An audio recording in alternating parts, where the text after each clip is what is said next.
gravar. Pronto, gravando agora. Então, pessoal, recapitulando o que eu falei, né? As tensões principais estarão inclinadas em relação aos eixos originais no valor de θp, e esse ângulo é fundamental para a gente identificar as direções, e, claro, também a gente já viu e veremos novamente na aula de hoje como determinar essas intensidades, tanto máximas como mínimas. Certo, pessoal? Deu para entender essa questão da convenção?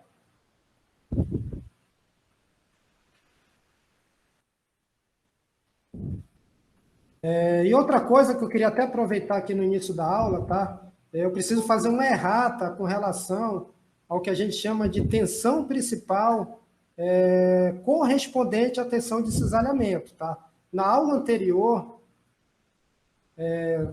nós conseguimos obter, e eu chamei que essa seria a tensão correspondente, o valor de sigma x', tá? Mas isso daqui, pessoal, nada mais é do que a tensão que eu estou calculando considerando o novo eixo, né?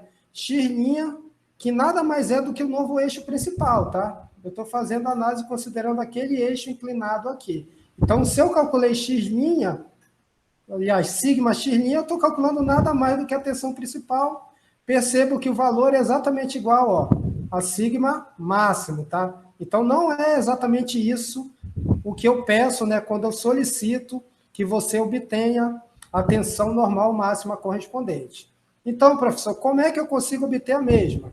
Basicamente, ó, ela sempre será igual à tensão média, que é nada mais, nada menos, né, do que a tensão atuante na direção x, mais a atuante, caso ocorra na direção y, dividido por 2. Então, sempre, pessoal, e podem afirmar de forma categórica que sigma', que é a tensão normal correspondente à tensão de cisalhamento máximo, ela será igual à tensão média, tá? Isso daqui não está correto, inclusive já estou até retirando aqui da questão, tá?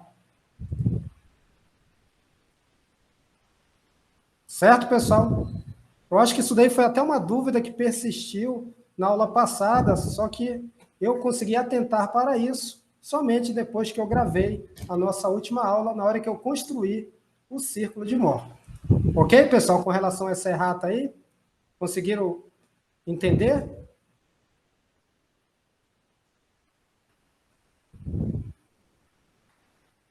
Dá uma olhadinha aqui no chat. Já está gravando, perfeito. Ok, já eu disse que ok. Eu vou até representar ela, porque eu vou voltar e mostrar como é que a gente traça esse círculo de Mohr aqui, tá? Eu só queria fazer essa correção, porque essa tensão correspondente em nada tem a ver com sigma x', tá? Isso daí seria a tensão máxima, inclusive. Então, voltando a falar um pouquinho agora sobre a questão gráfica, né? Que nada mais é do que representar o círculo de Mohr, né? A gente está utilizando até esse mesmo exemplo da aula passada, e nós fizemos essa demonstração na aula, que ficou gravada na última segunda-feira, né? A gente pode traçar esse círculo, né? E justamente ele vai ser importante para encontrar essa direção onde eu vou ter as tensões principais de uma forma bem simples. Claro que eu vou primeiramente traçar um gráfico, né? E plotar os eixos tanto na direção x, que seria sigma, como na direção y, que seria tal. E nós vimos que o primeiro passo para traçar esse círculo de Mohr é encontrar seu centro, né? E ele nada mais é do que você obter de forma matemática o valor da tensão média. Como aqui a gente sabe que sigma x é igual a 50 e y é igual a menos 10, porque está comprimindo, né? Lembre que sempre que eu tiver compressão, o valor de sigma é negativo, tá? Eu encontrei exatamente o valor aí, ó, de 20 MPa, né? E ela representa esse valor, né? No meu eixo sigma, né? Exatamente o centro do meu círculo de Mohr, tá? Além disso, pessoal, a gente sabe, né? Já está até representado aí em termos de coordenadas, esse 20 é exatamente o valor de sigma médio. E além disso, né, pessoal, para a gente representar de uma forma direta, a gente precisa obter o raio dessa circunferência. E é obtido exatamente utilizando essa equação, conforme nós demonstramos em aulas anteriores, né? Quando eu faço uso da mesma, a gente obteve o valor de 50 MPa, tá? Se eu tivesse um compasso, tá, pessoal? Eu acho que todo mundo sabe o que é o compasso, né? Basicamente, com essa informação, eu poderia colocar o centro do meu compasso aqui, né? E ele já, você colocaria, utilizando uma régua ou um escalímetro, você colocaria o valor do raio igual a 50, né? Claro que você tem que ter uma escala adequada, tanto em sigma como em tal, né? Mas você poderia configurar a abertura do seu compasso para 50 MPa, né? E aí você traçaria aqui, ó, diretamente o círculo de Mohr e poderia encontrar as tensões mínimas, as tensões máximas e também, né, claro, pessoal, fazendo a projeção para cá, a tensão de cisalhamento máximo, tá? Por isso que ele é considerado o método gráfico, porque basicamente conhecendo o centro e o raio, você poderia traçar esse gráfico, tá? Como a gente não está fazendo utilizando o compasso, nós fizemos a questão de fazer um desenvolvimento através de 6 passos, onde o último, literalmente, é construir o círculo de Mohr. Então, recapitulando, passo 1, ok, passo 2 também, né? Próximo passo, e é um passo direto, diga. Não está conseguindo entrar na aula, está esperando permissão, parece. Opa, vamos liberar a galera aí, né? Permitir todos. Pronto. É que quando está compartilhando a tela inteira, eu acho que eles não conseguem entrar de uma forma automática. Se tiver mais alguém preso, é só avisar. Então, recapitulando, né, a gente já sabe que esse valor aqui, que é referente ao raio, é nada mais do que o tal máximo, que é a tensão de cisalhamento máximo. No passo 3, a gente costuma calcular 2 coordenadas, que por si só já seriam suficientes, inclusive, né, para a gente obter o valor do centro, conforme eu vou mostrar mais na frente. Essas coordenadas, elas são obtidas basicamente conhecendo o valor das tensões, né, sigma x e sigma y, como também o valor da tensão de cisalhamento, tal xy. Então, eu consigo, através dessas coordenadas, plotar, primeiramente, ó, o valor de x, ó, sigma x, 50, ó, andei aqui no eixo, aqui eu tenho 50, e claro, no eixo tal, negativo, menos 40, tá? Então, andei 40 aqui, cruzei, vou chegar exatamente no ponto 50, menos 40. Esse é o meu ponto x. E eu consigo, da mesma forma, fazer a representação no plano do ponto y, né? Estou com o valor aqui de sigma y, que é negativo, menos 10, né? E o valor positivo de tal xy, 40, tá? Se eu criar essa reta aqui, pessoal, certo? Que vai aparecer ainda, vou até pular essa parte para mostrar logo essa reta, né? Ela vai ligar os pontos e automaticamente, quando ela faz essa ligação, essa região que ela vai cruzar o eixo sigma é o centro. Então, se eu tivesse a condição de ter um papel com escala e ter um compasso, basicamente eu poderia plotar esses 2 pontos, faria essa reta ligando os mesmos, chegaria no valor aqui, ó, e poderia, em função desse valor, já que eu sei que o raio é esse aqui, né? Ou esse, né? Tudo isso daqui representa o raio, poderia representar novamente esse círculo. Então, bastaria o passo 3, né, para a gente conseguir representar o círculo de Mohr. Claro, se eu tivesse um papel em escala e, claro, também um compasso, tá? Mas voltando aqui para o passo 4, né, pessoal? A gente não tem condição de fazer isso, então a gente precisa, né, e é o passo 4, obter de forma matemática, né, tanto o valor de sigma mínimo, como também o valor de sigma máximo, tensão principal máxima e tensão principal mínima. E eles são obtidos através da soma e da subtração do raio, tá, pessoal? Fazendo uso aplicando no nosso problema, a gente viu e nós obtivemos menos 30 MPa para a tensão mínima, né? E 70 MPa para a tensão máxima. Estão, inclusive, sendo representados agora aí num círculo de Mohr, tá? O quinto passo é traçar essa reta, né? E a gente já viu também, conforme eu gravei na última aula, que esse ângulo que é formado entre o eixo sigma e essa reta, que relaciona o centro, o ponto x e o ponto y, é exatamente 2 vezes o valor de θp, onde θp é a direção do eixo principal, né? A gente pode calcular tanto utilizando a expressão que eu mostrei anteriormente para vocês, né? Mas também podemos calcular de uma forma gráfica, né? Que eu chamei até de cheque, que é fazer aqui, ó, calcular a tangente desse ângulo aqui, utilizando esse triângulo pitagórico, né? Um triângulo retângulo, o cateto oposto é esse aqui, né, pessoal? 40, e o cateto adjacente é 30. Faço a relação, como eu quero calcular θp, eu vou pegar esse valor e dividir por 2. E aí eu consigo obter exatamente o mesmo, né, que nós obtivemos anteriormente, utilizando aquela equação. Na verdade, essa equação aqui ela é tirada dessa relação trigonométrica, tá? É por isso que bate. E o passo final, literalmente, tem vários pontos aí, e sei que tirando o centro, esses outros pontos, eles têm que fazer parte da minha circunferência, né, que é o círculo de Mohr.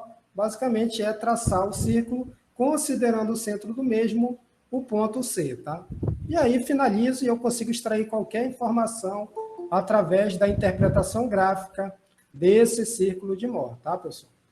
Alguma dúvida com relação à construção do mesmo? Professor, eu só estou em dúvida por causa que tem um 2 θp. Por quê? Esse 2 θp aqui, ó... porque tem o 2, essa é a minha dúvida. É porque esse ângulo aqui, ele equivale a 2 vezes esse ângulo aqui, tá? A gente tem que voltar lá naquelas primeiras equações, tá? Para poder entender que esse ângulo formado aqui, ó, quando eu chego nesse pedaço aqui, eu tenho aqui, ó, sigma x e aqui sigma médio, tá? Quando eu faço essa diferença em relação a esse ponto, desenvolvendo de forma matemática, lá trigonométrica, eu consigo observar que esse ângulo aqui é 2 vezes θp, tá? Eu não consigo te mostrar aqui porque eu teria que voltar na aula anterior, mas utilizando as expressões trigonométricas, eu consigo demonstrar isso aqui, tá? O que eu quero que vocês entendam é que sempre esse ângulo obtido em relação a essa projeção de sigma em relação a essa reta que liga x e y, passando pelo ponto C, é 2 θp, tá? Por que 2? Aí a gente tem que voltar lá para aquela relação trigonométrica, tá? Aí eu teria que voltar lá, pegar a apresentação anterior, mas eu posso até explicar de uma forma mais direta, né? Um pouquinho mais na frente. Pode ser? Pode sim. Mas isso daqui é dedução trigonométrica, tá? Sim, senhor. Porque eu não poderia chamar isso aqui de θp à toa, tem toda uma dedução. O que é importante aqui, ó, se eu pedir para vocês representarem a direção dos eixos principais e, claro, as tensões principais, que é sigma máximo e mínimo, tá? Basicamente, vocês vão encontrar esse ângulo θp, vão representar ele considerando esse eixo original exatamente este, né? E representar o plano inclinado, que está exatamente a 26,6 graus, no caso da questão, em relação a esse eixo horizontal. Então, nesse ângulo aqui, eu vou ter o valor de sigma máximo, tá? Porque aqui eu tenho nessa face aqui a tração, e a 90 graus do mesmo, né? Somando com 90 graus, eu teria a direção do plano de tensões mínimas, né? Equivalentes aqui a 30 MPa, tá? Então, basicamente, é fazer esse desenho aqui que você está representando as direções das tensões principais.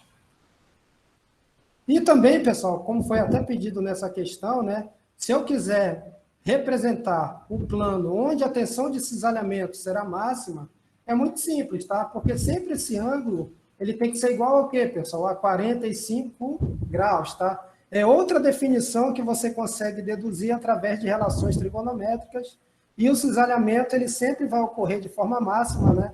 A 45 graus, considerando a partida o seu eixo principal, tá? Então, isso daí é simples. Eu consegui traçar o meu eixo principal. Posso fazer uma reta a 45 graus, tá?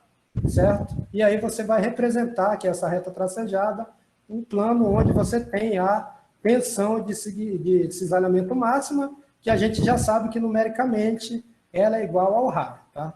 E aqui até fazendo o desenho, fazendo esse corte, né? Representando tudo acima da linha tracejada, a gente consegue visualizar isso aqui de uma forma mais efetiva. Inclusive, existe até essa definição aqui, ó, θc, que é esse ângulo aqui, que nada mais é do que 45, aliás, θp menos 45, tá? Aí você encontra esse ângulo aqui, que é a inclinação que é esse plano do cisalhamento máximo tem em relação ao eixo original x, ok? E se for solicitado na questão para que vocês também representem a tensão normal correspondente à tensão de cisalhamento, tá, pessoal? Que é essa tensão indicada aqui como sigma', basicamente vocês vão obter ela através da tensão média, ou seja, ela vai ser igual numericamente à minha tensão média, tá? Foi exatamente o que eu expliquei no início da aula, né, fazendo aquela errata com relação à aula anterior. Perfeito, pessoal? Alguma dúvida com relação a isso?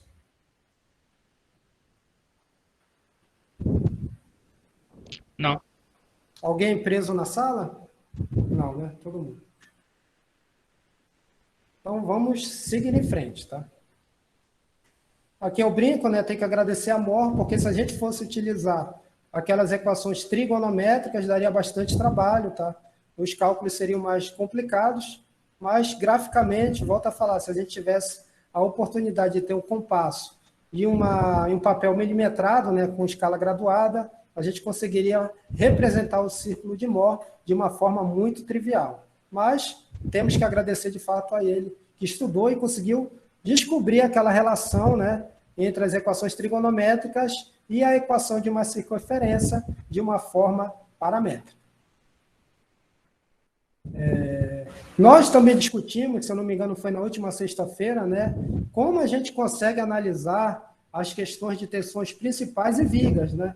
E aí eu queria também voltar um pouco no tempo para mostrar para vocês que tem alguns pontos que a gente precisa, talvez, esclarecer de uma forma mais efetiva para que vocês entendam o que a gente desenvolveu numa das questões resolvidas na última sexta-feira, tá? Então, quando a gente fala de tensões principais em vigas, tá? E aqui eu estou usando, por acaso, um exemplo onde eu tenho um sistema onde uma extremidade é um engaste e a outra é livre, né? E esse sistema está submetido, né? Considerando também sua posição em relação às coordenadas, exatamente essa, né? Ele está submetido a uma carga pontual lá na sua extremidade, né? E se eu optar em entender o que ocorre nessa seção aí tracejada, a gente já sabe, né? Que à medida que essa força atuar nessa seção, eu vou ter um cortante e, claro, um momento fletor resultante dessa interação, né? Lembro que carregamentos externos provocam tensões internas, né? Que, na verdade, são provocadas através do surgimento de esforços internos, tá? Então, na verdade, é o seguinte, carregamentos provocam esforços internos que provocarão tensões internas e, consecutivamente, deformações internas no seu elemento. Mas vocês concordam também, né, pessoal? Se eu representar novamente aqui e, de certa forma, tentar ilustrar tanto a tensão de cisalhamento como também a tensão normal, né? Para cada um desses pontos aqui, pessoal, ó, percebo que eu tenho 1, 2, 3, 4, 5 pontos, que eu estou numerando de cima para baixo, de 1 até o 5, né? Vocês concordam que cada ponto desse ele vai ter um valor de tensão diferente? Sim ou não? Tanto em relação a cisalhamento, né? Como também em relação à tensão normal, que é oriunda do efeito do momento fletor. Vocês concordam? Sim ou não? Sim, senhor. A gente até pode dizer que o ponto 2 e o ponto 4, né? Como eles têm uma certa simetria, eles poderiam até ter tensões cisalhantes iguais, de fato, assim como o ponto 1 e o ponto 5, né, onde a tensão de cisalhamento ela é igual a 0. Né? Não sei se é claro para vocês, mas eu acho que né?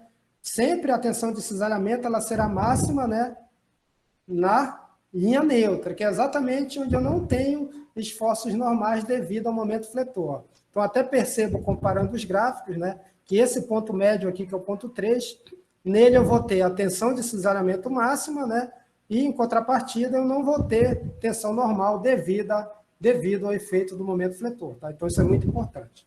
Então, já convenci vocês que cada ponto desse vai ter uma tensão diferente, e a ideia aqui é tentar interpretar o que ocorre em cada um ponto desses. Tá? E é isso que a gente vai fazer na sequência. Eu estou construindo uma tabela onde eu tenho os pontos na minha primeira coluna, tá? Na segunda coluna, eu vou ter as componentes da tensão no plano XY, que seria exatamente esse plano original aqui, e na outra coluna, que é a terceira, eu vou ter as tensões principais. A gente vai tentar relacionar o que ocorre no plano XY para cada um desses pontos e também o que vai ocorrer nos planos onde as tensões serão máximas e mínimas, que são as tensões principais. Já representando aqui um elemento, tá? Se eu conseguisse ver esse elemento de cara aqui, ó, nesse sentido eu teria como ver esse elemento situado na seção transversal, que está onde está essa seção de corte, né? Eu teria essa visão aqui, né? E claro, né, pessoal, quando eu tiver essa carga atuando, né, vai aparecer já lá, só estou numerando os pontos, essa viga vai sofrer um deslocamento, né, que internamente nada mais é do que deformações das suas fibras. Perfeito? E fazendo novamente a projeção desses pontos nessa linha aí, agora considerando a estrutura deformada, né, a gente pode dizer, pessoal, que o ponto 1 ele está sofrendo o quê? Tração, compressão, os dois, nenhum dos dois. O que é que vocês acham que está acontecendo lá no ponto 1? Compressão. Vocês concordam com o que eu estou colocando aí? Eu tenho basicamente um ponto sendo tracionado, né? Correto? Sim. Além da tração, tem algum outro tipo de esforço normal no plano XY? Olhem o gráfico de distribuição de tensão normal devido à flexão que a gente tem lá embaixo. Tem alguma outra ação que não seja tração? Vocês concordam que não, né? Ó, tudo que está aqui ó, acima do ponto 3, pessoal, tá? Literalmente eu estou numa zona onde eu tenho a predominância de tração. Estou falando no plano XY, tá, pessoal? Certo? Sendo que esse ponto 1 só tem tração mesmo, tá? Então, se eu fizer uma correspondência com as tensões principais, pessoal, e a gente já vai mostrar na sequência, vocês verão que nesse plano referente ao ponto 1, a gente tem as tensões principais coincidindo com o eixo X, tá? Mas a gente vai mostrar um pouquinho mais na frente. Vamos voltar e discutir agora o ponto 2, ó. O ponto 2, ele está um pouquinho mais abaixo que o ponto 1, né? Mas ele continua estando na zona tracionada. Vocês concordam? Sim ou não? Sim.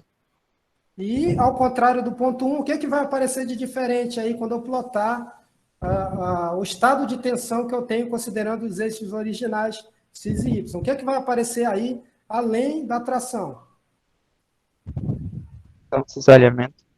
Vai aparecer, ó, olho na imagem, continua aqui, ó, tendo as setas referentes à tração, né? Só que agora o que vai aparecer? Essas setas aqui, exatamente as tensões de cisalhamento, ó.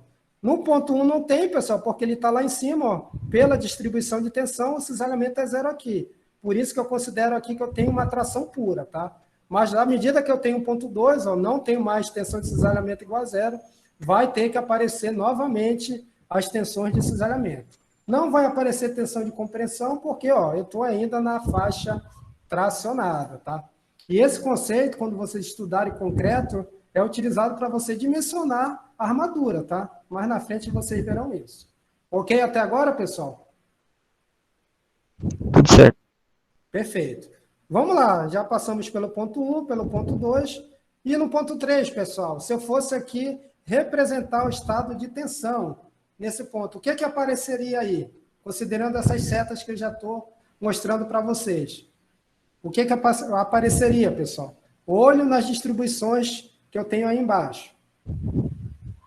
Só cisalhamento. Somente Cisalhamento.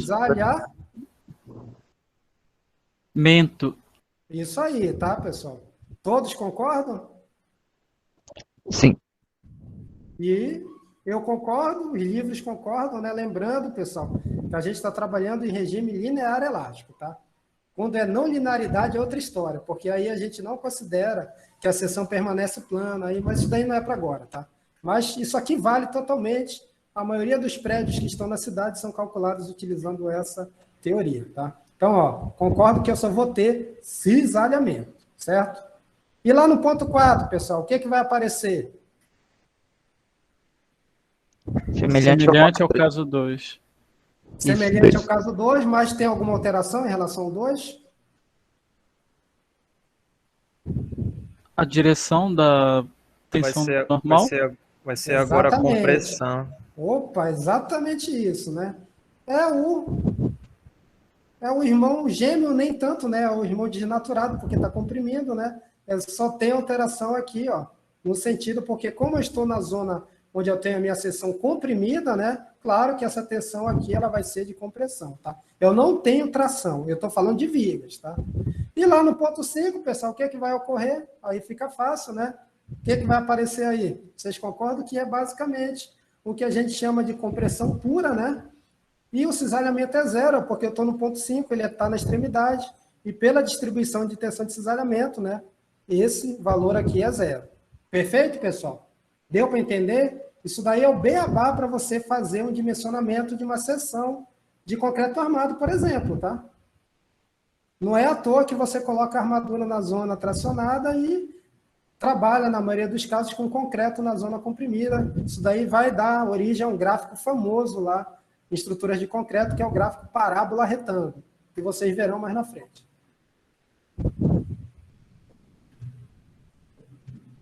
Tá falhando, pessoal, o áudio? Pra mim, não. Aqui tá normal. Dá um ruído às vezes, mas não é falhando para mim, é um Mas ruído. tá... Sabe o Tá que é? Eu acho normal. que é o fio, às vezes, né, que dá uma enrolada Aqui tá aqui. normal. Tá, mas tá dando para enxergar. Aqui tá falhando, mas eu acredito que seja a minha internet. Tá bom, qualquer coisa vocês me avisam, tá? Ok, então, pessoal, perfeito as questões. Estou falando, ó, do plano X e Y, tá? Deixa eu até esticar um pouco mais o cabo aqui. Se tiver que melhorar, vai melhorar agora. Pronto, acho que agora... O que vocês acham? Melhorou alguma coisa? Só vamos seguir o baile, só vamos ver como é que fica. Tá bom. Se não tiver legível, vocês avisam, tá? Que aí não adianta nada eu falar e não escutar, tá bom? Mas dá para seguir o barco, vamos. Tá caindo um pouco de água dentro, mas dá para navegar. Ok, então, pessoal, em relação a essas questões de tensões no plano original XY, sim ou não? Sim. Perfeito. Tudo certo. Tensões principais, pessoal. O que é que vai ocorrer lá no ponto 1? Esse elemento ele vai inclinar, ele vai se permanecer na mesma direção. O que é que vai ocorrer com ele?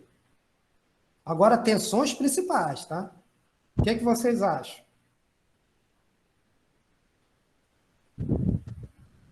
Vocês concordam que ele vai ficar exatamente assim?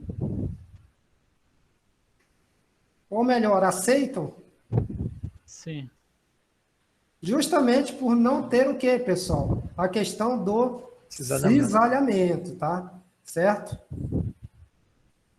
Então, sempre que eu tiver um caso onde eu tenho tração pura, tá? Considerando os eixos principais, a gente não vai ter. Não estou dizendo que não vai haver cisalhamento dentro da peça, até tem, porque, não sei se vocês já viram, tem casos que, quando você rompe uma barra de aço, às vezes a seção de ruptura não é horizontal, ela é relativamente inclinada, mas em termos de tensões principais, e aí eu não estou avaliando a tensão máxima ainda de cisalhamento, apenas as tensões principais sigma máximo e mínimo, eu teria exatamente isso aqui, tá?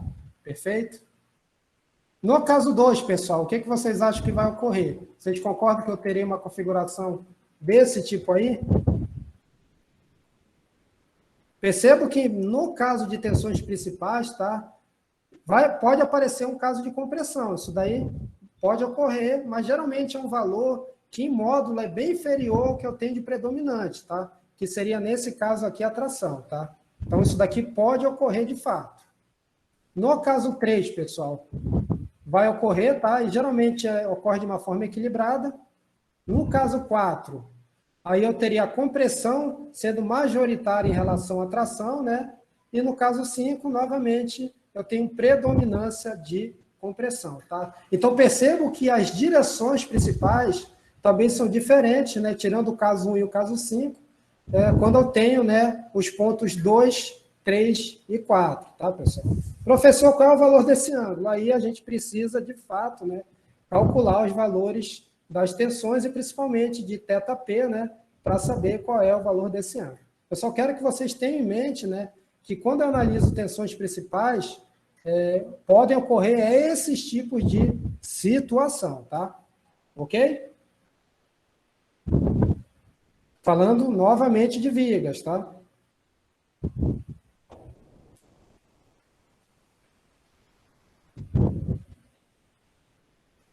E agora chegou o momento da gente exatamente tentar até entender, né, utilizando esses conceitos, que é resolver aquele problema, né, que ficou pendente, né, da última sexta-feira, tá? Então, a gente tem aqui um sistema, né, biapoiado, temos uma carga vertical de 12 kN, localizada a 3 metros do apoio do primeiro gênero, que eu tenho do lado esquerdo. Tem um momento aqui, né, pessoal? Não esqueci aqui no ponto A de 10 kN. E lá no outro ponto não vai influenciar em nada, porque aqui já está direto no apoio, mas a gente tem uma carga horizontal de 27 kN, tá? Com relação a essa estrutura. A seção transversal da mesma é 20 por 30 centímetros ou 200 milímetros por 300. E, considerando que ela é de madeira, também não vai fazer nenhuma diferença agora, né? Mas só para ilustrar, ela está submetida aos carregamentos acima, né? Ele pede para determinar, no passo 1, as tensões principais e a tensão de cisalhamento no ponto A, tá? Certo? Tensão de cisalhamento máxima, tá? Faltou colocar aqui máxima na questão. E, claro, pede para representá-las aqui com relação ao círculo de Mohr, tá? Deixa eu até colocar logo o máximo aqui, para não ficar pendente.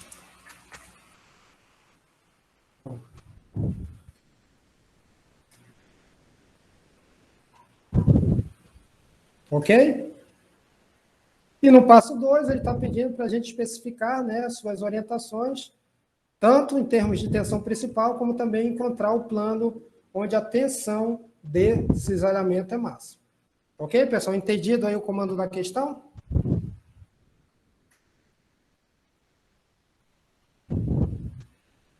Tudo certo, professor. Então vamos. Deixa eu ver se melhora o áudio aqui, que agora que eu vi que a câmera está aberta. Às vezes isso daqui faz diferença, né, nessas internets de Macapá. Então, vamos resolver essa questão, né? Vamos utilizar novamente o MathCAD.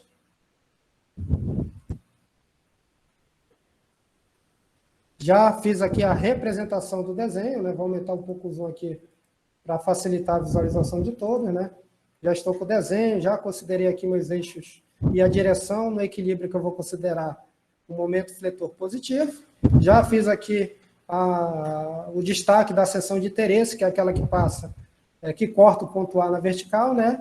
E vamos realizar todos os passos necessários para que a gente possa calcular o que foi solicitado no comando da questão. Então, tudo começa, né, pessoal? Eu estou até considerando como passo 0, e nós obtermos, né, a reações de apoio, né? Então, vamos fazer rapidamente aqui. Cadê a somatória de forças em X, né? Só para fazer de forma geral o problema. E fazendo essa somatória, né, a gente vai ter aqui que HC, ó, já estou dando nome aos bois, tá? Estou chamando isso daqui de RA, isso daqui de RC, né? Isso daqui de HC, tá? Perfeito? E aí eu posso dizer, né, que HC, sentido positivo, ó, da esquerda para a direita, HC maiúsculo, né? Menos 27 kN. Isso daqui é igual, né? A 0. Logo que se eu mandar resolver em relação a HC, né? Algo que é bem trivial, a gente vai obter 27 kN. Nem sei porque está demorando tanto. Mas às vezes é porque tem muita coisa aberta.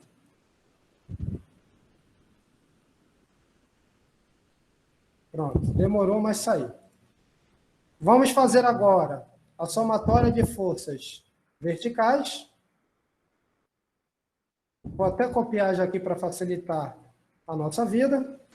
E no caso de forças verticais, né? Eu vou ter aqui, ó, RA. Já vou somar aqui RC. Menos 12 kN. Tem mais alguma força, pessoal, que eu preciso considerar no equilíbrio de forças verticais? Não, né? Vocês concordam que não? E aí eu vou preferir aqui, pessoal, obter o valor de RC em função de RA. E a última equação de equilíbrio, né? Temos o sistema isostático, é simples. É a somatória de momento, né? em relação ao ponto C. Eu vou colocar o ponto C aqui. E aí, vamos fazer que, em relação ao ponto C, vou copiar novamente aqui. Nós vamos ter, ó, RC não vai provocar momento, já vou até tirar aqui do jogo, né? Vou apagar isso aqui também. Vamos ter, ó, em relação ao ponto C, eu vou ter, ó, RA, que multiplica 3 mais 4, né? Então, eu vou ter RA vezes 7 metros. Positivo, porque ele está girando em relação ao ponto C no sentido horário, né? Terei também, ó, negativo, tá, pessoal? Menos 10 kN vezes metro, certo? E também negativo, ó, girando no sentido anti-horário, 12 kN, que multiplica a distância até o ponto C, que é exatamente igual a 4 metros. E se eu pedir para ele achar o valor de RA, ele vai obter, né, esse valor aqui, depois a gente calcula de uma forma numérica, né, igual a 58 dividido por 7 kN. Inclusive, eu já posso aqui, ó, substituir esse valor de RA aqui e obter de forma direta, né, só gerar um espaço aqui para ficar mais legível, o valor de RC. Bem simples, né, pessoal? Professor, eu quero obter de forma numérica. Então, vamos lá, ó. RA vai ser igual a isso, né?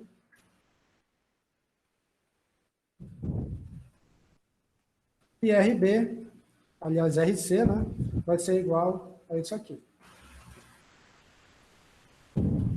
Logo que você vai ter RA igual a isso, vamos colocar aqui em quilonewton, né? E RB, RC, aliás, igual a, novamente, quilonewton. Temos aí os valores das reações no ponto A e no ponto C. Tranquilo, né, pessoal? Nada mais do que equilíbrio, tá? Próximo passo, pessoal. Eu tenho já reações de apoio, né? O que eu consigo encontrar? Os valores dos esforços, tanto o cortante, né, como também o valor do momento fletor, tá? E nesse caso aqui, pessoal, eu posso dizer que V, que é o cortante que vai atuar na seção que eu tenho ponto A, vai ser qual, pessoal? Qual é o valor de V aí? Quem se habilita? V será igual ao quê, pessoal? O próprio RA, não? Positivo ou negativo? Ó, perceba o sentido. Ó. Se RA está para lá, V está para baixo, qual é o valor de V? Positivo ou negativo? Lembre da nossa conversão, tá? Essa conversão serve também aqui para esforços, no caso. Então é negativo. Negativo. Então vai ser igual a menos RA. Vocês concordam? Tá, pessoal? E o valor do momento vai ser igual ao quê?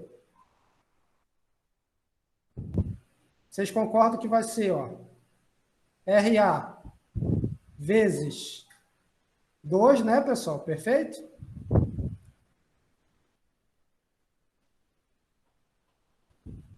Menos 10 quilonewton, né? Vezes metro, né? Logo, M vai ser igual a, não é joule, né? É quilonewton dividido por, vezes metro, tá? Perfeito? Sim ou não, pessoal? Sim. Ok? Certinho, então. Então, já tem os esforços, ó. E o próximo passo, não sei se vocês lembram, né? Mas a gente faz questão de lembrar, é como obter os esforços normais, né? Na verdade, não, as tensões, né? Aqui está errado, aqui é tensões. Tensões normais, devido à flexão, e de cisalhamento, tá? No ponto A. E aí nós mostramos, na aula passada, que para obter essas tensões, tá? Isso daqui é só mostrando o que a gente já fez, só o passo a passo, né? Para obter essas tensões, né, a gente precisa utilizar aquelas equações que vocês estudaram lá em Mecânica dos Sólidos 2, né, onde a tensão normal devido à flexão, por isso que tem um M aí, é menos MY sobre I, né, e a tensão de cisalhamento é igual a VQ dividido por I, que é o momento de inércia, vezes T, tá? Certo, pessoal? Onde Q nada mais é do que, pessoal? Quem lembra da última aula? Q representa o que aí nesse contexto? Alguém lembra? Momento de distância. primeira ordem. Momento Estático. Momento estático, exatamente. Da seção transversal. Tá? Y barra, já vou mostrar para vocês o que é, eu acho que até chegou o momento, tá? Fazendo zoom aqui na seção transversal, ó. Estou admitindo que o ponto A está ali, tá? Ele poderia estar em qualquer posição nessa linha horizontal aqui, tá? Mas estou considerando de forma aleatória que ele estaria ali, certo? Ele tem uma distância y, né, em relação à linha neutra, lembrando que a linha neutra é a linha onde eu tenho os esforços iguais a zero, né? Os esforços de flexão, e é onde o cisalhamento é massa, tá? A gente viu num exemplo lá, no problema em geral, ó, e dá até para ver aqui do lado, que essa distância do ponto até a parte inferior é 75 milímetros, né? Essa distância aqui, lógico, que é 150, que é a metade de 300, a linha neutra está no meio, certo? E essa área aqui equivale à área que eu vou considerar na hora de calcular o meu momento estático, o quê? Certo?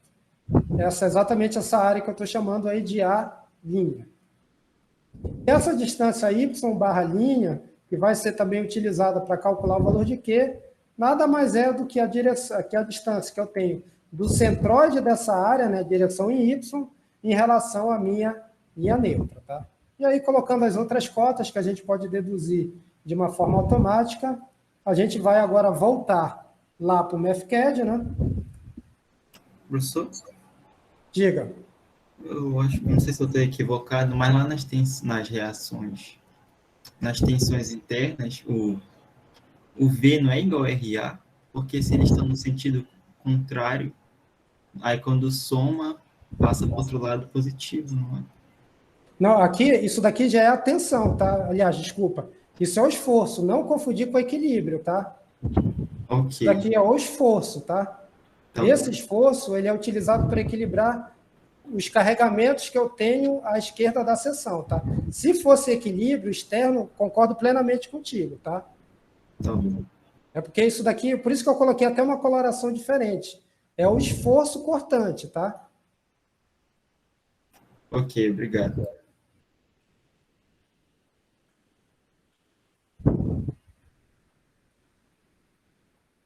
Então, vamos lá, voltar aqui.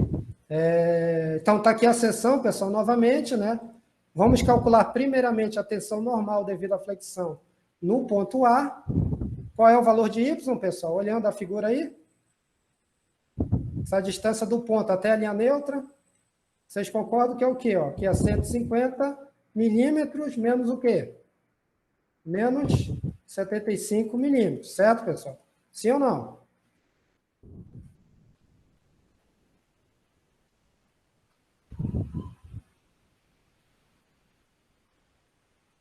E, claro, o momento de inércia, pessoal, quem lembra da equação aí? Vai ser B, que é 200, né?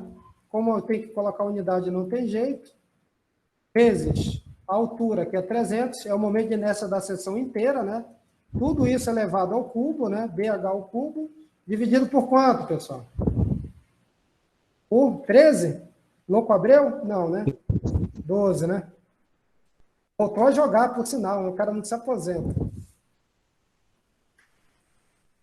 Bangu.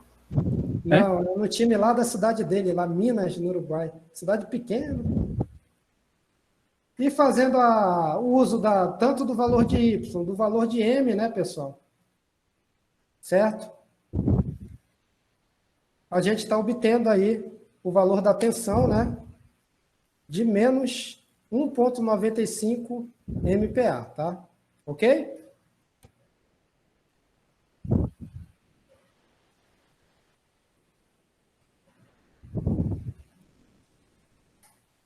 Sim ou não? Sim. Deixa eu só ver a minha convenção aqui, né? Lembre lá do que eu apresentei no slide. Esse ponto aqui, ó, ele está localizado na zona comprimida ou tracionada, considerando aqui? Comprimida. Então, se é compressão, a tensão é de compressão, né? Qual é o sinal da tensão de compressão? Negativo. Então, vocês concordam que isso daqui está correto? Sim ou não? Só para a gente fazer a analogia com o que a gente viu aqui, né? Lembram? Então, a tensão que vai atuar aqui, ó, seria algo desse tipo aqui. Vocês concordam? Que eu tenho em relação ao ponto 4? Sim ou não? Sim. Sim.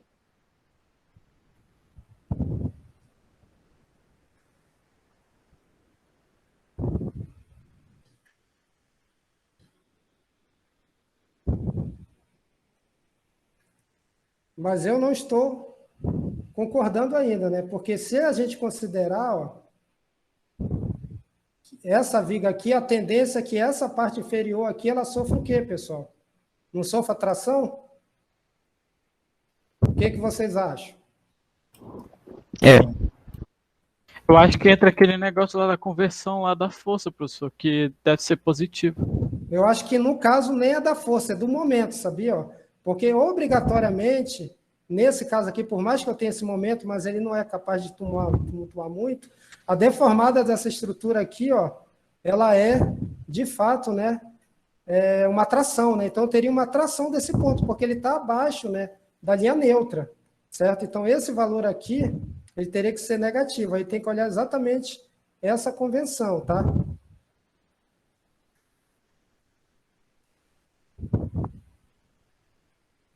Porque o que acontece aqui? Esse momento aqui é o momento fletor interno, é o esforço. Ele vai equilibrar o momento que eu vou ter atuando aqui, né? Que é resultante exatamente disso aqui, ó, que é RA vezes 2 menos 10. Esse momento ele vem aqui, ele chega na seção, então para combater ele, eu tenho que ter um esforço na direção contrária. Então, realmente, essa questão aqui, ó, esse menos é que está fazendo que apareça aquela questão negativa, onde eu teria puramente a tração, tá? Eu não sei se está entendido isso. Sim ou não? Lembra que uma coisa é os esforços internos, que é exatamente o que está em azul, e outra coisa são os esforços, as cargas externas, né? Eu vou ter, de fato, nessa direção atuando o momento, nesse sentido aqui, ó, certo? Até porque o momento devido a RA, ele é maior que 10, ó, vai ser RA vezes 3, ele vai atuar aqui, e o esforço para equilibrar isso, ó, pessoal, vai estar no outro sentido. Se ele é o esforço que está tracionando as fibras de baixo, né, vocês lembram que ele vai ser automaticamente positivo. Lembram disso? Conversão de momento fletor?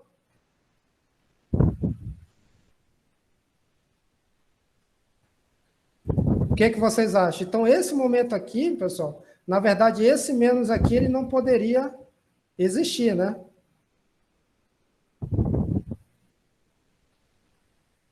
Mas não é da forma. Não, isso tem a ver com a convenção, tá? Que você usa lá. Não é exatamente uma fórmula, tá? Esse menos, ele vem da convenção. Agora eu lembrei que o professor Denis falou algo sobre isso, que ele geralmente usava essa fórmula de tensão, e a partir da análise gráfica, ele determinava se seria tração ou compressão. Ele não precisava do sinal. Não, por isso que eu digo, a convenção que nós utilizamos aqui é que, no caso de esforço, não confundir com equilíbrio, tá? Que quando eu tenho a tração embaixo da viga, né, nessa faixa inferior, ele é positivo, como é o nosso caso aqui. Por isso que eu questionei anteriormente a questão desse valor da tensão ser negativo, já que aí, obrigatoriamente, né, a gente teria uma zona de tração, né? Vocês concordam? 75 milímetros está bem inferior aos 150, onde a gente teria a linha neutra, tá? Então, o que está errado é exatamente esse sinal aqui, tá? Perfeito? Isso daqui é um equilíbrio, mas esse M aqui, que é o esforço, ele tem que ser exatamente menos o valor que eu tenho no equilíbrio. Por isso que aqui eu tirei o valor, tá, pessoal? Só para não dizer e justificar que a gente não está dando o pulo do gato. Isso daqui é totalmente justificado. Então, Mas qual é na a regra distância- interessante? Ó? Quando você for avaliar o sinal de M, tá? Você faz o equilíbrio como a gente fez, né? Mas sempre considere a nossa convenção, que é, se o momento estiver, de fato, tracionando a parte de baixo, ele vai ser, estou falando momento fletor, esforço, tá? Ele vai ser positivo, e se ele estiver tracionando a parte de cima, que foi até o caso que a gente discutiu nesse exemplo aqui, onde a gente fez a demonstração, ele será negativo, tá? Isso daí é para não errar, pode falar.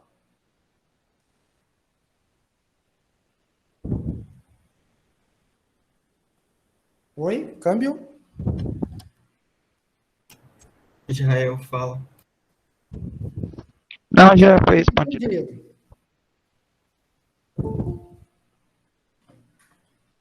Não quero Eu ia pedir para repetir. convencer ninguém, Já- eu quero que vocês entendam, tá? A ideia aqui não é convencer, passar batido. Tem que sair com conceito, para não errar mais.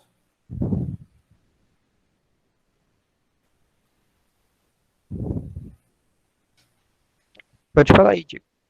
Então pronto, já tá, todo mundo está convencido, sim ou não? Então cuidado aqui, tá, pessoal, com essa questão do sinal, tá? Eu sugiro deixar ele aqui sem sinal, nessa fórmula, e aí você vai avaliar, diga. É porque eu estou olhando minhas anotações de outra matéria e eu usava o sinal negativo. Só que na distância, como ela está abaixo, eu botava negativo também o Y.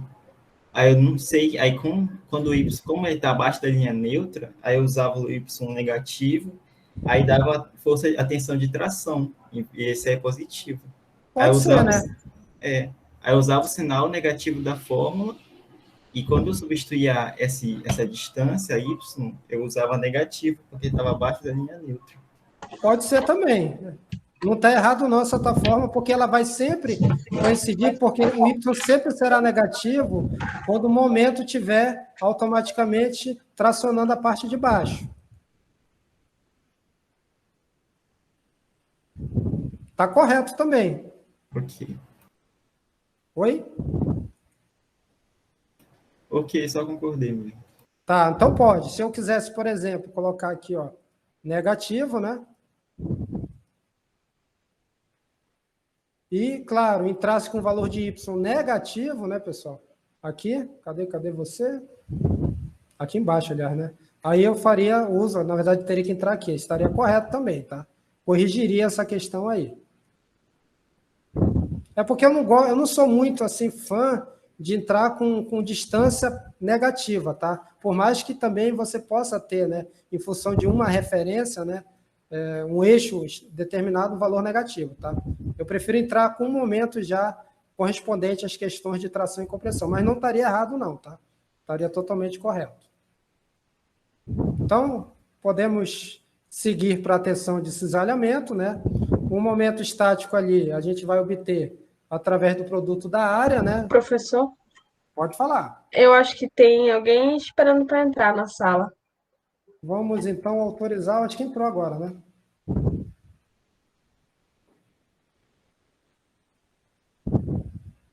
Pronto, entrou. Então, eu acho que conversei todo mundo. Vou aqui utilizar o momento estático. Então, vou ter a área, tá, pessoal? 200 milímetros. Opa, saiu 20 milímetros vezes. Qual é a altura que eu vou considerar, pessoal? 300 ou 75? Claro que é daquela área menor, 75 milímetros. E essa distância aí vai ser o quê, pessoal? Uma forma resumida de encontrar Y linha barra. O que eu posso fazer?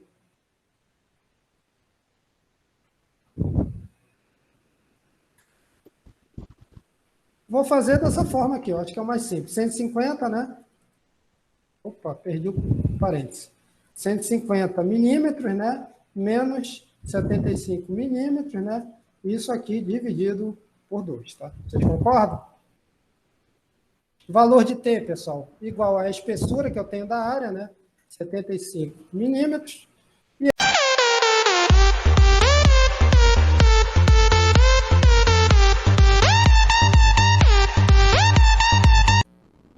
a troca aqui do T, antes estava 75, né? Só que o correto é 200 milímetros. Lembrando que a gente está voltando àquela atividade que nós resolvemos na aula passada. E quando a gente faz a alteração, né, T sempre vai ser a distância paralela à linha neutra, a gente vai ter valores diferentes para a tensão de cisalhamento. E claro, como tal XY tem a ver com a tensão de cisalhamento, a gente vai ter um valor diferente para o R, para a coordenada X e Y e também para as tensões principais, tanto máximas como mínimas. Então já estou até corrigindo aqui, para a gente de fato agora, quando for traçar o círculo de Mohr, né, a gente já trabalhar com esses valores corretos. Certo, pessoal? Então não confundo, sempre é a dimensão paralela. Se eu tivesse uma seção em T aqui, quisesse calcular aqui, seria aquela basezinha do T. Se eu tivesse uma seção em L, seria a base do L. Está sempre paralelo à linha neutra, perfeito?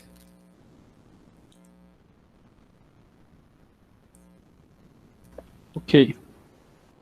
E o que ficou pendente foi traçar esse círculo, né? Nós até fizemos, se eu não me engano, utilizando algum site, que foi até uma sugestão de um colega de vocês, mas eu peguei e representei o mesmo também aqui no PowerPoint.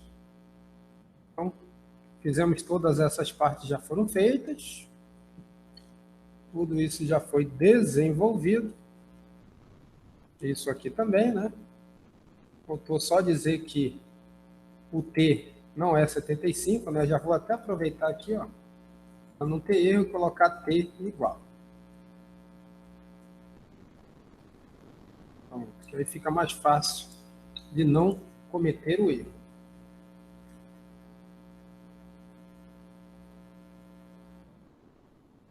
E claro, que ficou pendente foi exatamente plotar o círculo de Mohr, né? Lembrando que a gente tem esse elemento, né? Ele só vai ter tensão na direção X, que é uma tensão de tração, vai ter tensão de cisalhamento, só não vai ter tensão normal na direção Y, conforme a gente viu. E já fazendo a correção dos valores, né? A tensão na direção X é positiva, igual a 1.095 MPa. Basta voltar aqui para o MathCAD, que a gente vai observar isso, né? Aqui, E a de cisalhamento, ela é negativa, por isso que ela está invertida aqui na apresentação, né? Da direita para a esquerda, 0.155.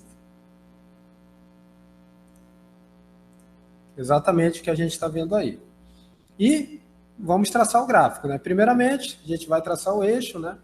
Tau e sigma. Vamos achar o centro do círculo, que é a tensão média, né?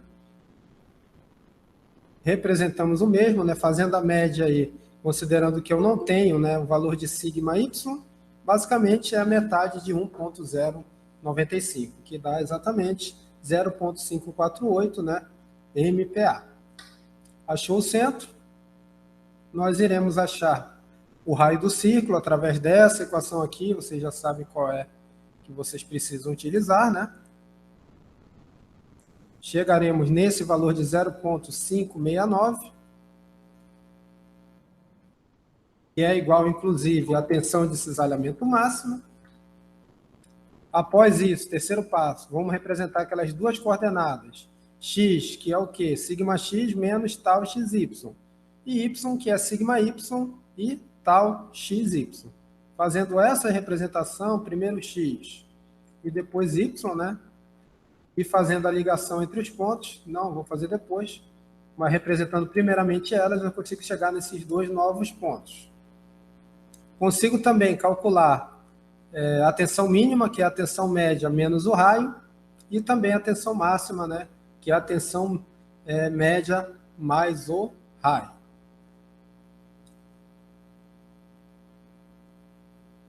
E aí sim, agora traçando uma linha que vai passar pelos pontos X e Y, claro que passando pelo centro, eu consigo chegar na orientação principal, né? Lembrando que graficamente a gente obtém não θp, mas 2 θp. E claro, o passo final é que a gente possa traçar esse círculo de Mohr. Por fim, né, pessoal, para representar de uma forma mais esquemática essa direção, eu posso novamente fazer a representação dentro desse estado de tensão, já no eixo principal de um outro elemento, né? Os eixos principais são esses que estão em azul. E, claro, eu sei que esse ângulo aqui vai ser θp, que eu já conheço até o seu valor, né? Nós obtivemos, no caso da questão, o valor de 7,919, 7,919 graus. Esse ângulo lá que você consegue obter e representar aqui no seu círculo de Mohr. Se for o caso, representar o plano, e foi pedido, se eu não estiver enganado na questão, referente ao cisalhamento máximo, o que você vai fazer? Vai pegar o seu eixo principal, ó, e vai traçar uma reta a 45 graus do mesmo. Tá? E isso representa exatamente o plano onde eu vou ter a tensão de cisalhamento máxima, que inclusive o valor você já sabe que é igual ao raio, que nesse caso aqui foi 0,569 megapascal. Ok, pessoal? Com relação ao traçado, acho que já fizemos aí umas 2, 3 ou até 4 atividades para a gente exercitar a questão do círculo de Mohr. Alguma dúvida?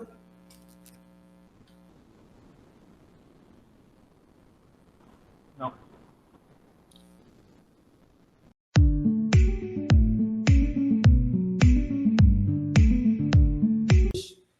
Verem provas mesmo de ENAD, que é interpretar o círculo de Mohr para alguns casos particulares, tá? E um dos primeiros casos que nós temos é exatamente isso aí, ó, tá? Que é quando eu tenho o círculo de Mohr, quando eu falo tensão mínima igual a zero, vocês concordam que ele vai estar 100% do lado positivo do eixo sigma? Sim, né? Se a tensão mínima é zero, né? Claro que todas as outras serão obrigatoriamente, estou falando de sigma, né? Positiva. Então, isso é um caso particular, né? Onde eu vou ter todo o círculo de Mohr, né? Na posição sigma positivo, e isso daí, pessoal, nada mais é do que a condição que a gente viu anteriormente, né? Para vigas, já isso daqui para um caso geral, que é o caso de tração pura, tá? Geralmente, em provas de concurso ou de ENAD, ele te dá o gráfico aqui, conforme vocês estão vendo aí do lado, tração pura, e eles pedem para você dizer esse estado de tensão ele está relacionado com qual círculo de Mohr. Então, toda vez que vocês verem o círculo de Mohr totalmente do lado positivo, vocês podem dizer que, nesse caso aqui, eu estou trabalhando com o estado de tensão original na forma de tração pura, tá, pessoal? É uma dica importante aí para a interpretação, tá? Pode cair até em concurso isso, eu acho, né? Cai direto. Isso aí cai direto mesmo. Eu já fiz concurso, caí e errei, inclusive. Ó. Que desagradável. Tá, pessoal? Errando que se aprende. E claro, né, a tensão de cisalhamento, ela sempre vai estar 45 graus máxima, tá, pessoal? Dos pontos X e Y, né? E nesse caso eles coincidem aqui com o eixo sigma, né? Então, a tensão de cisalhamento, ó, ela vai atuar, ó, nesse plano aqui, tá? Certo? E nesse caso particular de tração pura, a tensão de cisalhamento máximo é igual à tensão máxima, tá, pessoal? Vocês concordam, ó, que a tensão máxima é tudo isso aqui, né? Certo? Só que dividido por 2, tá? Se isso daqui é o raio, isso daqui é o raio, isso daqui é o raio, né? E a tensão máxima é igual ao diâmetro, né? A metade do diâmetro é o raio, ó. Então, obrigatoriamente, isso daqui literalmente é verdade, tá? Então, bem fácil. Tração pura, você já sabe que tal máximo é igual a sigma máximo dividido por 2 e que o formato do círculo de Mohr é exatamente esse que está sendo representado, tá, pessoal? Outro caso particular, tá? Aí a tensão de cisalhamento máximo. Até mostrando aí um caso comum, né? Que a gente tem quando a gente faz, por exemplo, o ensaio de uma barra de aço, tá? A gente faz o ensaio de um vergalhão lá, que é utilizado no concreto armado. Exatamente ocorre isso. Se a gente for colocar o extensômetro lá e depois fazer a transformação para tensão, vocês vão conseguir chegar nesse estado de tensão aí, tá? E se forem desenhar o círculo de Mohr, é exatamente esse. Por mais que às vezes você tenha um rompimento não tão horizontal, às vezes ele inclina, porque essa tensão de cisalhamento máximo, ela pode distorcer um pouco essa questão da trinca onde vai ocorrer a ruptura. Outro caso particular, pessoal, é exatamente o contrário. Ó. Diga. Ô, professor, desculpa. Eu imaginei que não seria totalmente horizontal essa trinca aí, porque não existe um aço totalmente puro, né? Então, devido a alguma impureza, fizesse ter não fosse plano nessa trinca aí, não fosse totalmente na horizontal, mas é por causa da tensão máxima de cisalhamento, né? Porque como ela pega o material, mas tem a ver com o que você falou, né? Se o material fosse 100% homogêneo, a tendência é que a tensão máxima seja a tensão de tração, já que ele é 2 vezes maior que a tensão de cisalhamento. Mas como você não tem a garantia que todos os elementos vão ter essa mesma capacidade de resistir a essa tração, às vezes você tem exatamente essa inclinação. Tem a ver, mas o que provoca isso é o cisalhamento, tá? Entendi. Ele aproveita ali o ponto fraco e vai atuar também, de forma combinada a tração. Mas geralmente essas inclinações são bem pequenas, tá? Porque é muito difícil um aço não romper, nesse caso desse ensaio, considerando o plano bem próximo do horizontal, tá? Concreto não, a gente já vai discutir. Obrigado. Ó, outro caso particular, tá? Ó, que aí eu tenho um círculo agora do lado totalmente negativo, né? E aqui eu tenho o quê, pessoal? Qual é a condição? Compressão pura, hein? Compressão pura, né, pessoal? Literalmente, tá? Ó. É o espelho, né? Considerando o eixo de espelho, o eixo lá que eu tenho tal. Aí ele é 100% negativo, né, pessoal? Novamente vai ocorrer, né? A questão do cisalhamento vai atuar agora aqui, né, pessoal? Nessa direção aqui. Na direção, a camisa do Vasco é assim? É assim, né? Ou é assim? Nem sei mais. Mas não vai cair a internet, né? Uma forma muito comum, né, da gente visualizar isso aqui, pessoal, essa questão de compressão pura é quando a gente faz um ensaio de compressão no corpo de prova, que é um procedimento muito comum, né, para a questão de controle de qualidade e também saber que se o concreto que você comprou lá da Mapamix, né, ou outra concreteira, está dentro do desvio padrão, dentro da resistência que você considerou no seu projeto. Então, aí você tem uma compressão pura, tá? Mas nem sempre a gente tem a garantia, justamente por concreto apresentar grandes falhas na sua estrutura cristalina, né? Vocês já estudaram, não é o nome da disciplina? Ciência dos materiais? Sim. Lembra das estruturas cristalinas? Sim. Sim. Sim. É o famoso, como é o nome do livro lá? Tem vários, né? Mas a gente estudou Não, mas tem o do principal Callister, lá. né? Isso, o famoso Callister com C, né? Não é nem com K, se eu não me engano. Mas vocês estudam melhor essa questão aí de material, né? Mas o concreto ele é péssimo com relação a essa estrutura cristalina dele aí. Então, nesse caso aí, se a gente tem até um sinal para vocês verificarem, né? Já dando uma dica futura, se na hora que romper o corpo de prova, saber se o seu concreto está bom ou ruim. Ó. As formas mais normais e aceitáveis que você tem quando o corpo de prova rompe, além de avaliar a sua resistência, é claro, né, é avaliar a forma que ele vai romper. Essa daqui, pessoal, onde houve literalmente o esmagamento da seção, e essa onde houve também, além do esmagamento, a questão de um cisalhamento, elas são totalmente aceitáveis, tá? Geralmente, corpos de provas que rompem dessa forma e também rompem dentro da tensão que o mesmo foi projetado, estão ok. Agora, se ele romper dessas duas formas aqui, ó, essa aqui principalmente, você precisa reavaliar para ver se não tem nenhum problema, porque você está comprimindo, ele está literalmente rompendo aqui, ó, por tração, né? Considerando tração no sentido diametral, tá? Então, isso daqui é para suspeitar um pouco. Não vou condenar, porque a gente tem que ver o valor da tensão, mas é bom vocês darem uma avaliada com relação a esse concreto, né, em termos de desempenho. E geralmente essa forma aqui acontece quando você tem uma região muito mais frágil que a outra, tá? Considerando que você não errou na hora de centralizar o corpo de prova na EMIC. Se você colocou ele mais para o lado, claro que a tensão ela vai, você já sabe disso, né? Acumular, você vai ter um acúmulo de tensão, uma concentração de um lado, aí vai dar problema. Mas se você centralizou, fez todo o preparativo correto, e na hora que você comprimiu de forma simétrica isso, ele rompeu mais de um lado, porque aqui houve uma falha durante a concretagem, tá? Então, geralmente, esses dois são aceitáveis aqui. Perfeito? Sim ou não? Bacana, professor. Entender um pouquinho lá das questões de materiais, tá? Mas tem a ver também com essa questão de compressão. E isso daqui é normal, tá? Cisalhamento ocorrer em concreto é muito normal, porque o concreto ele é muito ruim para isso. Essa tensão de cisalhante também ela provoca tensões de trações nesses planos aqui principais, tá? E o último caso, pessoal, é quando eu tenho a circunferência literalmente no centro, tá?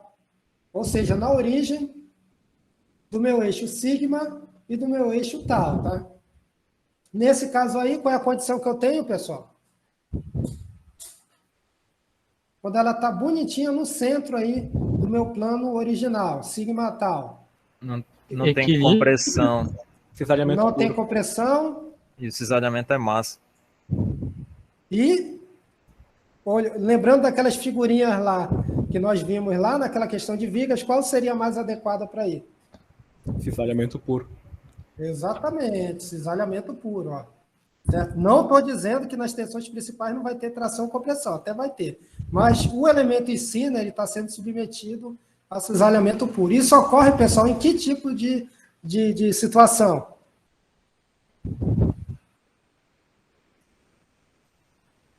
Vocês lembram? O senhor diz uma aplicação específica? Tá aí, pronto, já mostrei. Quando eu tenho o quê, pessoal? A Torção, né?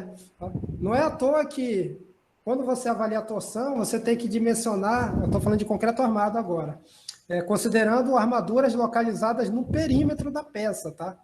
São aquelas armaduras de pele, né, que você tem nas laterais do estribo. Aquilo que vai combater a torção além do próprio estribo. Não é a armadura lá embaixo nem lá em cima, né? Porque você tem, a torção ela vai gerar cisalhamento, tá? E aí você precisa reforçar essas questões no concreto armado. E aqui o estado de cisalhamento puro ele é bem ilustrativo com relação a isso, tá? Então, só para exemplificar esse terceiro caso particular. Entendido? Tudo certo. Sim. Então, ó, se o círculo tiver totalmente à direita, pessoal, tração pura. Se ele tiver totalmente à esquerda, compressão pura. E se ele tiver no meião da massa, cisalhamento, tá? Puro, que está associado a essas questões de compressão, de torção. Isso daí, se vocês não esquecerem mais, talvez aí entre 4 provas de concurso, em uma com certeza vai cair, tá? Isso também pode, quando vocês forem fazer a prova do ENAD lá, vocês se formam daqui a quanto tempo? Boa Aí- pergunta. Essa daí é uma pergunta que eu espero Tocou na ser ferida, respondida, né? Eu fiquei com medo de alguém falar, depende do senhor. Aí eu começo a coçar a cabeça. Não, que isso. A não ser que o senhor mostre aí Eu que falo dependendo então, da torção, professor, né? depende do A gente- senhor. Rapaz, esse é o meu medo, né? Se a gente torcer bem o braço, né? Pode ser que até 2025. Fazendo um parêntese na aula, tá? A gente tem ciência, né, que a gente está com um gap muito grande na área de estrutura, né? Não é à toa que eu estou tendo que dar aula de estruturas, mesmo sendo locado na universidade na área de transporte. Hoje só tem eu, o professor Jair, né? E a gente sabe que as disciplinas de estruturas, principalmente no início do curso, né, na parte ali dos 25% até os 60%, 70%, elas são bem frequentes, né? Para 2 professores, sendo que um, inclusive, é em regime parcial, que é o professor Jair. E eu que também tomei emprestado, eu tenho que dar aula, ontem eu dei aula de transporte urbano. Saí de transporte urbano, falei de coletivo de ônibus e estou indo para estado plano de tensão. É coisa de louco, né? Mas faz parte, eu não estou reclamando, não. Então, a gente tem esse gap, né? A gente já está tentando conseguir 2 professores via concurso de substituto, né? Que seriam para vagas da professora Jennifer e do professor Denis, que estão fazendo doutorado.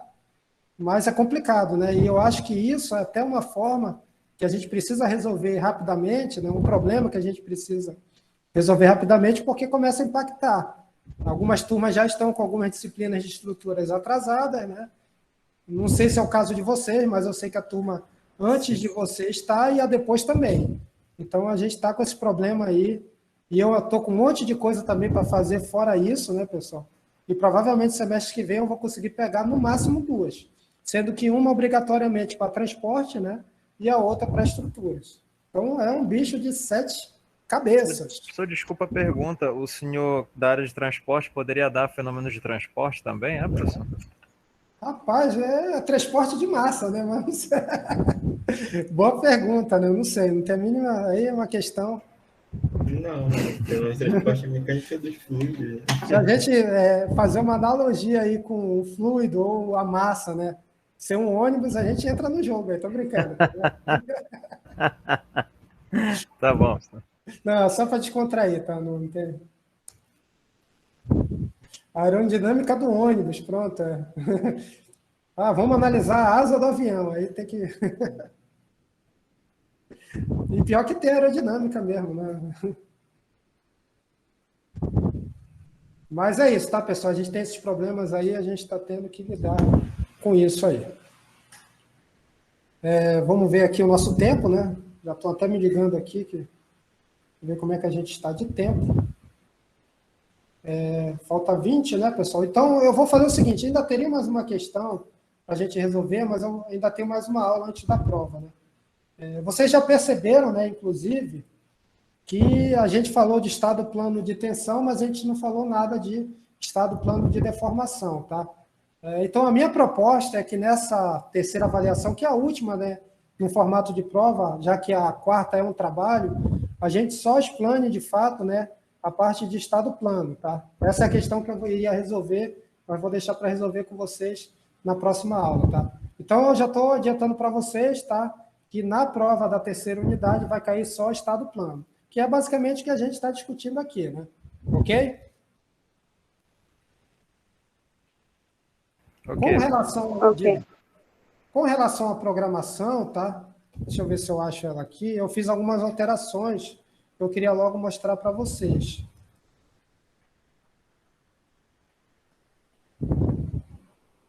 Vou só aumentar aqui o zoom. Tá dando para ver aí, mais ou menos? Deixa eu ver como é que eu estou. Dá. Tá? Isso aqui a gente já passou, né? A gente está discutindo isso aqui, né? Só que eu não falei ainda de estado de deformação. Talvez eu passe mais para vocês terem uma ideia aqui geral, para não ficar sem o conteúdo.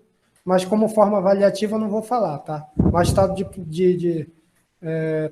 estado de tensão, sim, como a gente está vendo. Então, no nosso cronograma, tá? A prova ficou para o dia 8, né? Aí eu já estou considerando que a próxima aula, que seria dia 8, dia 10, fica para vocês fazerem a prova, né? E dia 13 a gente volta, né? Com as aulas, onde eu já vou mostrar para vocês qual é a configuração desse trabalho, tá? Que vocês vão ter que desenvolver, onde vocês vão fazer um trabalho em equipe, onde vocês vão trabalhar com esses dois assuntos, flambagem e questões de estabilidade e limites últimos de serviço. Eu ainda vou fazer a separação para tentar fazer os assuntos ficarem bem distribuídos, considerando os grupos, né? A ideia é trabalhar com grupos de 5 componentes, mas ainda provavelmente dia 13 eu vou passar para vocês. Não é nada muito complicado, né? E a proposta é que vocês apresentem dia 22 e dia 24, tá? Certo? Está muito apertado isso aqui? Querem que eu adiante essa questão de passar o trabalho? Não, não é isso. É a gente que está preocupado aqui com o tempo. Tem outras disciplinas que estão apertadas demais. Tem um professor que vai passar 2 seminários em um mês. 2 seminários, mas não sou eu não, eu sou um, né? Eu acho que até, questão de ser prova, eu passei 4, né? Contando com o seminário, que é o último. Mas eu acho que foi a melhor forma para vocês tentarem assimilar os conteúdos. Mas está apertado isso, essa questão aqui, ó? Só acho que A gente não tem como saber, professor. Só vendo o quanto de trabalho que vai dar. O que o senhor diz pra gente na real? Olha, o que o senhor diz pra gente? Tá. Considerando que vai ser equipe.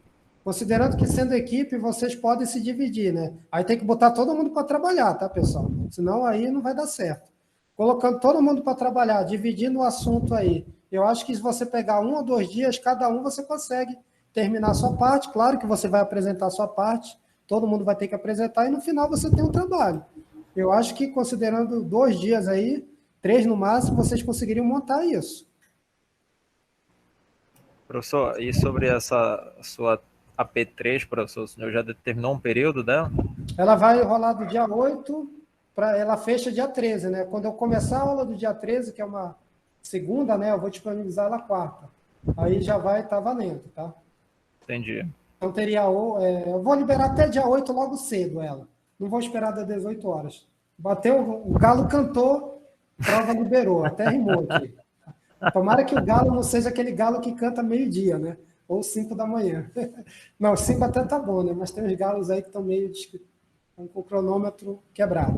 Mas Galo da massa. 9, 10, 11, 12, 13, tá? E a tendência dela é ser menos trabalhosa que as outras, tá?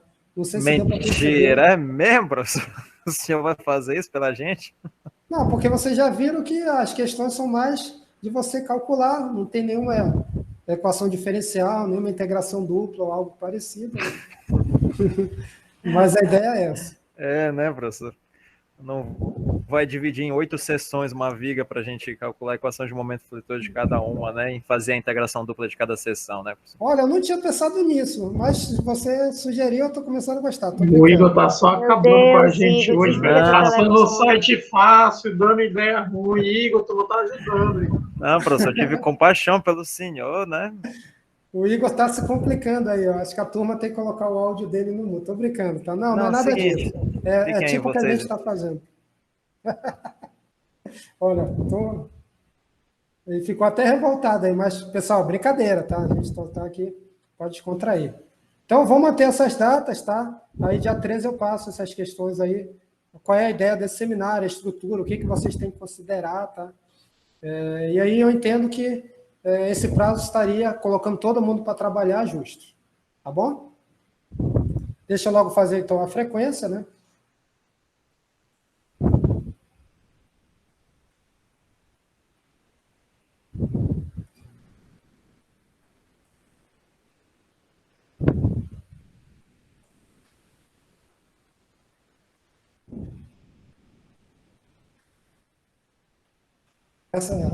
A frequência é para saber se todo mundo está estudando a matéria, tá? A palavra-chave, ó, é MOR, tá? Agora a gente vai saber se sabe escrever ou não, tô brincando. Ó, só um colocou, tá esperando a galera aí, tá? Mas tá certo.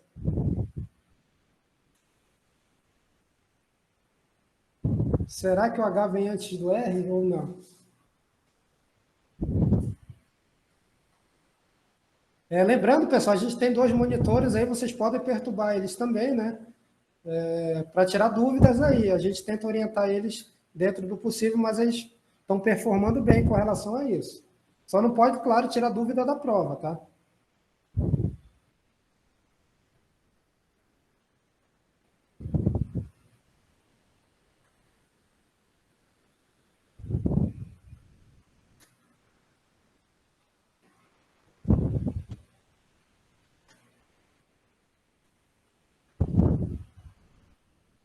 Então, pessoal, já vou aqui concluir a gravação. Quem já respondeu a pergunta, né, está liberado aí.